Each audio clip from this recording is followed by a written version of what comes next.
I'd like to hand you over to the chair of Martlesham Heath Aviation Society, Martin Cook. Lovely, thank you Steve very much indeed. Good afternoon ladies and gentlemen, boys and girls, and welcome to probably our 10th fun day here at the control tower. Before we do the opening ceremony, and I'm sure that you are all well aware that this is the 100th centenary of World War I, and we'd like to pay our tribute to those that lost their lives. And to help me with this, we've got Rachel, who's going to play Last Post and Reveille. We will, which I hope that you will respect, we're going to have a minute's silence in between the Last Post and Reveille. So if you could please, we've got the bagpipes, but I can't stop them, they're further down. But we're going to just do that, and then we will have those immortal words from The Fallen by Lawrence Binion. And after that, our guests, who you will be introduced to shortly, will open the boxes with the Doves of Peace. So if you're all okay and everybody's ready, we'll hand you over to Rachel. Rachel.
Yes, give a round of applause. Lovely. That's James Mullen and his Doves of Peace. I just forgot to tell you that Rachel has come all the way from Stowe Mare, which is a First World War airfield, in the true sense that it's still there and is being rebuilt and will be a wonderful model in the years to come. So we do thank Rachel for coming all the way here to open it up. Martlesham, of course, like Orfordness, give her a round of applause. Yes, she deserves it.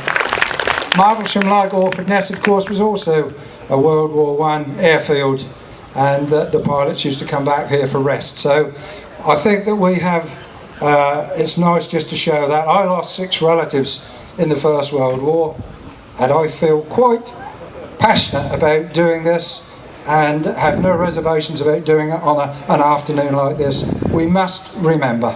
Okay folks, so now I'm going to hand you over to Robert Dunnett, my Vice Chair, who's going to introduce our guests and open the show.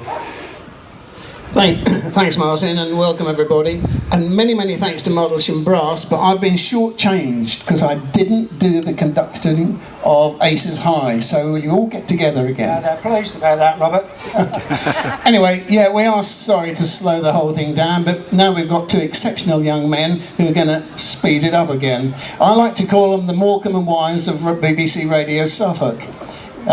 You probably have heard of, everybody's heard of James Hazel, but of course everybody's heard of Bob Shelley, so it's with great, and we have his delightful wife here, hello, and what I'm going to do is to hand over to these boys now, and they're going to throw this place open and I hope make you laugh. Ladies and gentlemen, I give you James Hazel and Bob Shelley. Thank you very much. Look, we've only got just the one. I thought we had another. Give him one, because he'll sulk if you don't give him one. I think more Laurel and Hardy, if I be honest. Hello. Oh, it's working. Yeah, it is, yeah. Laurel and Hardy? More Laurel and Hardy, yeah, with you being Laurel. Yeah. I suppose, what with the No, weight I'll do loss that, is it? and everything. Hey, I've got to tell you, talking about RAF and things like that, Yeah. I went to the doctor's the other day and I found I got sleep apnea. Sleep apnea? Yes, and I have to sleep with a mask on all night. Absolutely true, this. And Leslie woke up, she thought she was sleeping with Biggles. Yeah. And she said, bandits 12 o'clock high. Yeah. I dived under the sheets, Yeah. looking for the rear gunner. Didn't find him. Didn't we? I'm told it wouldn't be the first time. I don't want to No, cast true, any aspersions on your good lady wife. What you may not know, Bob and I do have military background of sorts. See you. Your father, my grandfather, Yes. both fought Yes. shoulder by shoulder They did. in the 8th Army. They did. Yeah. Water rat. So we Desert do rat. have Yes. desert rats. Yeah. Oh, yes. We do have some sort of military background. I'm led to believe, by the way, by Robert, that if you don't have one of these on, which you get by donating, you will be, just to confirm, shot. Shot. Yeah. Fair enough, you isn't it? will be shot. So don't think these are targets. They are something that will prevent you from being shot. Handy that. Now, the Battle of Britain Memorial Flight, of course, will... I mean, look, that is unbelievable. Will that fit in the back of my car? I mean, okay. I'll tell you what, James. People that might not know, the aircraft's not over here yet, but can you give them a demonstration of the wonderful sound? The noise that's going to make when they come over. When is the BBMF flight due? We're hoping it's going to be over. It was coming over at 3:30. It has put back, but BBMF are going to give us an ETA as soon as they can. So it's going to be sometime after 3:30. All at RAF. By the way, that's a quarter. ETA, where the hell is that? Outside of Stone Market, I know. Estimated time of arrival. Oh, thank you. Foolish boy. Thank you very much, take it. So ETA, what did you say, 4 o'clock? Ish? Ish, 4 o'clock ish. And then the skies will be filled with that wonderful noise. Is that good? Round of applause just for me, buddy. Hello. He's good, Before we go any further, if I could just say this is not anything official from the BBC, this is just me, if I could just say this. The Grace Spitfire is not too noisy and should never be taken out of the skies of Suffolk. End of story. It's not noisy enough, frankly. No.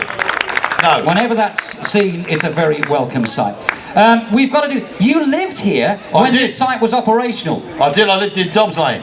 Any memories of the operational base? Yes, the Americans weren't here then. They'd gone. Yeah. But we had the RAF, and it was in. They used to use it all the time. And down the bottom there, I do believe, is a bungalow with DB over the door, which is could possibly be. Could well be. Douglas Bader, the great man himself. Yeah. Yeah. Now, do we say Bader or Bader? I say Bader, and you say Bader. No one really knows. Let us, without further ado, remind you that also they've got raffle tickets down there for sale. Please support those. Lots of food available over there. Help for Heroes is there.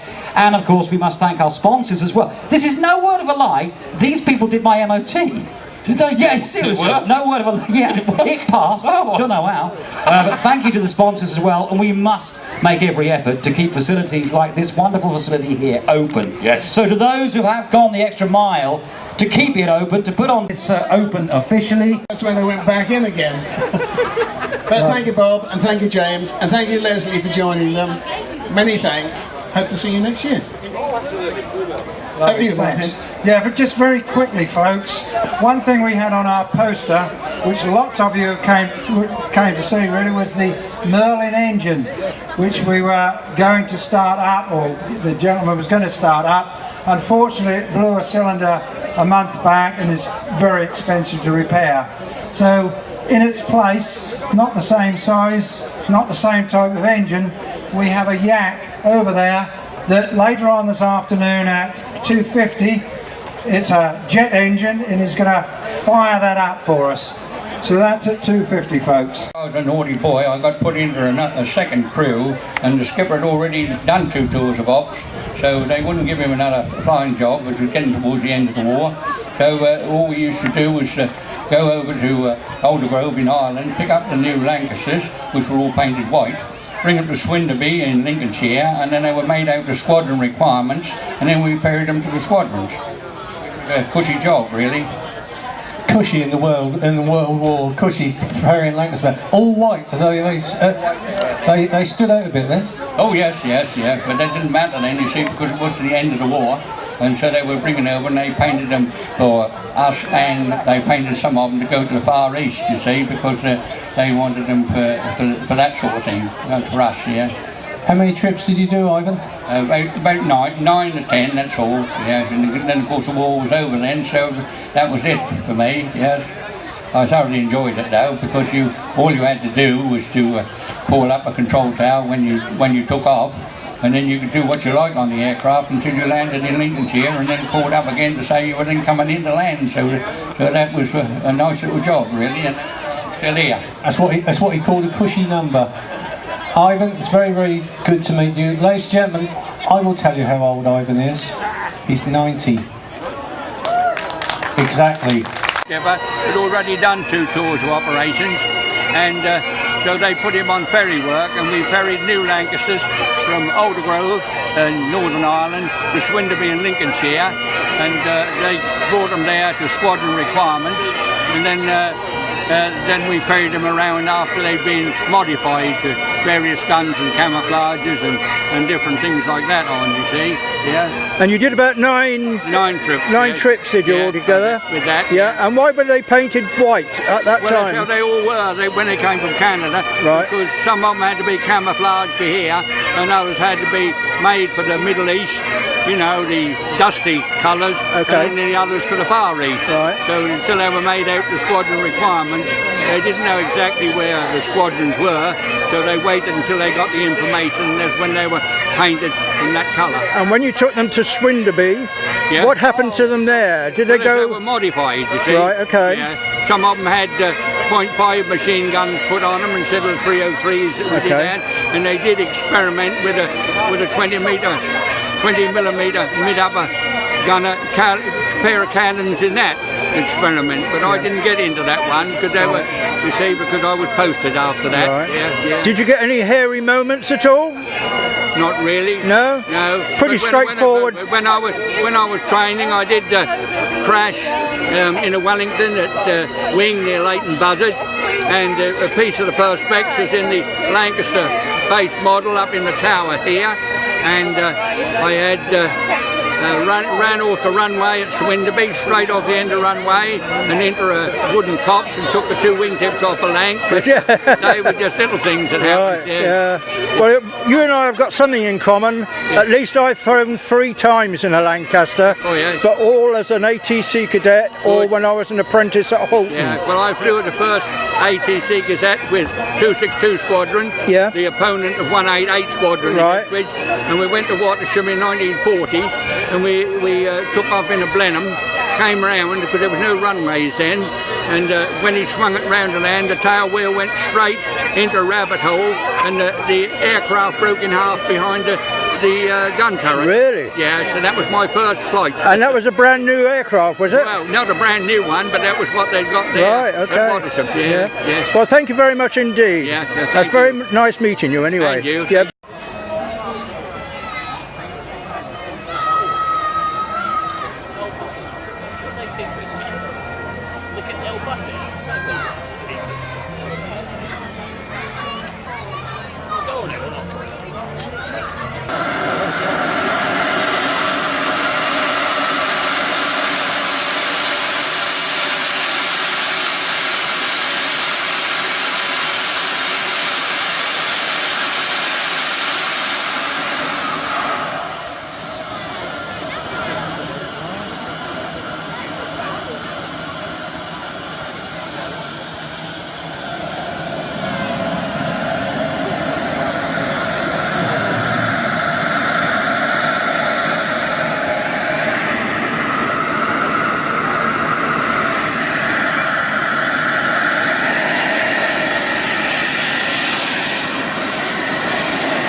Just going to wind this up.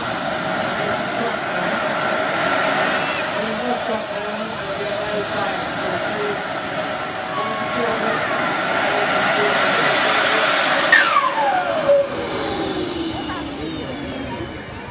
2705, no name, so if it's not collected, 2705, thank you, Wavington, thank you. Pick my ticket, Robert. Okay, the next ticket is 1140, Barber. Robert, pick my ticket. 1140.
This is a dummy one, but we do have some real German Gestapo type people and so on around here.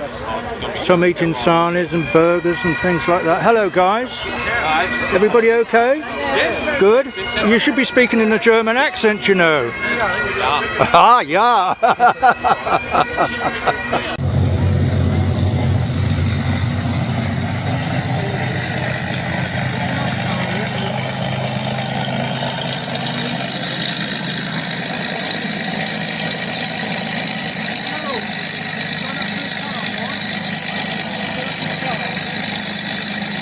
Of course, will be gratefully received. Right, I see we've got our.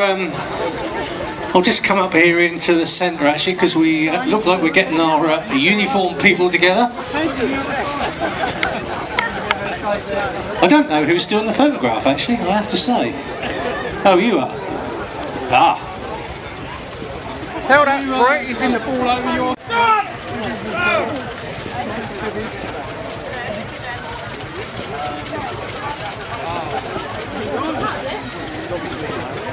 David Worrell, could you come to the PA please? David Worrell, thank you. Who do you think you are? You won't this year. If you go, yes. Come on, my American friends, they've got me late for the third time. Come on, anybody else? Military uniform or civvies of the era? Do I want you to duck down? Not now, darling. Can you come forward in the semi-circle? You're getting too wide.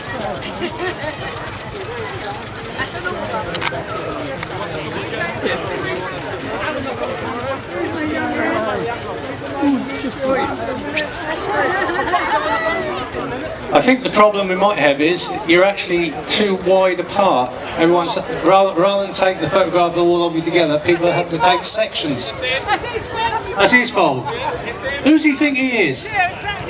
Warrant officer to you. Sir. Don't call me sir. Yeah, we know you work for a living. It's alright.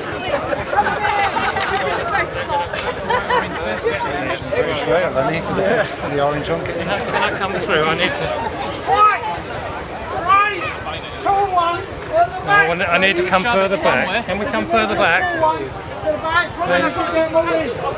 You want to get a decent camera, Alan? Can I get you the... Tarky, when since have you been tall? If he gets out of my way, I'll be fine. Or in it. Smart then, folks. Okay, everybody. Just while that's happening, I'm just going to venture up to the back of the field here, because we've got some static steam engines up here that hopefully the mic will reach. We've got some static steam engines up the back here. Also a tribute stand to 152 Squadron 1930.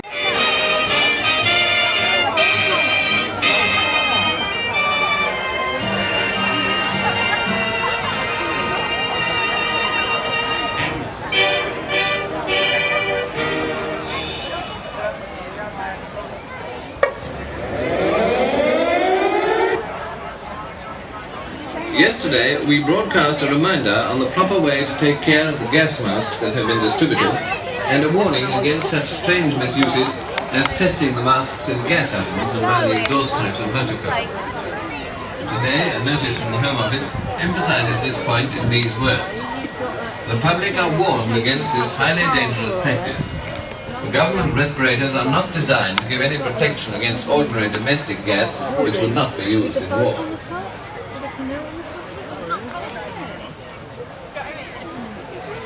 I want to talk to you this morning about clothes and lasting for 12 months. And the first 26 people are in your preservation book. You all know the children grow out of their clothes. Therefore they will be given more for their food. And and you were in the mid-80s. Yeah. Did you ever say what to make it want? Don't catch me. Oh,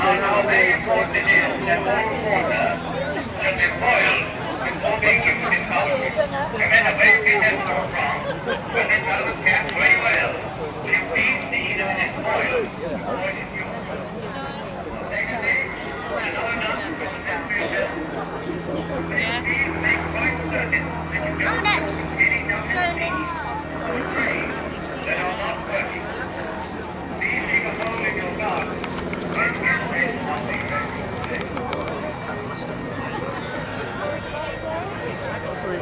I want to speak to you tonight. And your trolley thing. Oh, I left mine in. The Germans are being destroyed so extensively against Holland and Belgium. Namely, the stopping of troops by carriage behind the main defensive line.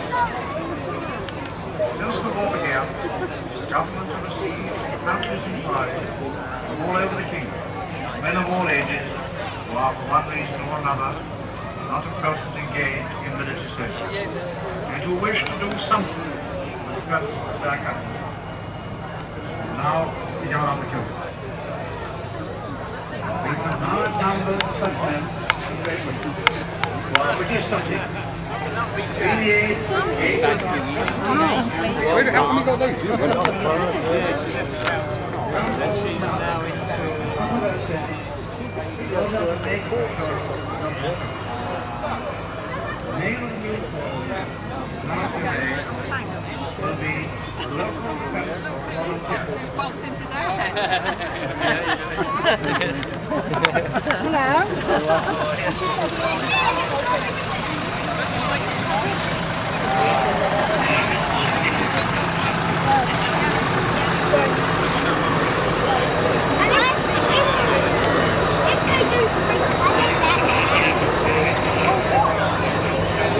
Hello, Andy. What's that? How are you? All right, nice to see you again. Yeah, and you. Yeah.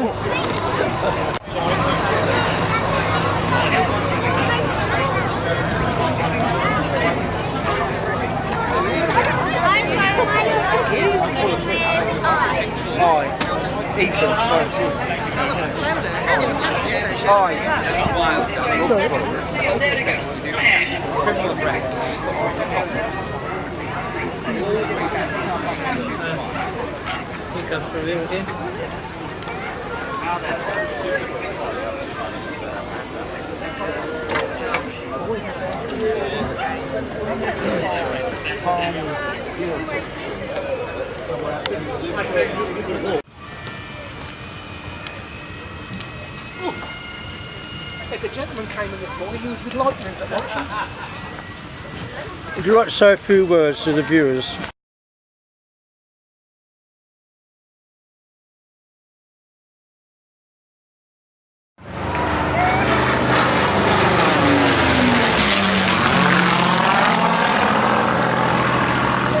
This is about noise, ladies and gentlemen.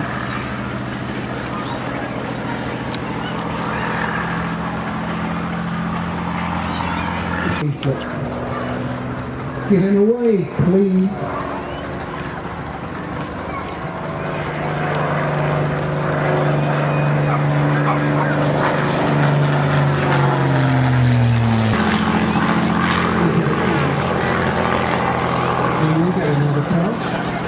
The roof sound is over there, but another place. Here we are. Yeah, I've got the video sights on. Yeah, he's coming in from the side of control tower now. Okay. Right over the top of the control tower. Very low, very low. Yes, he is. Here it comes. Big wave.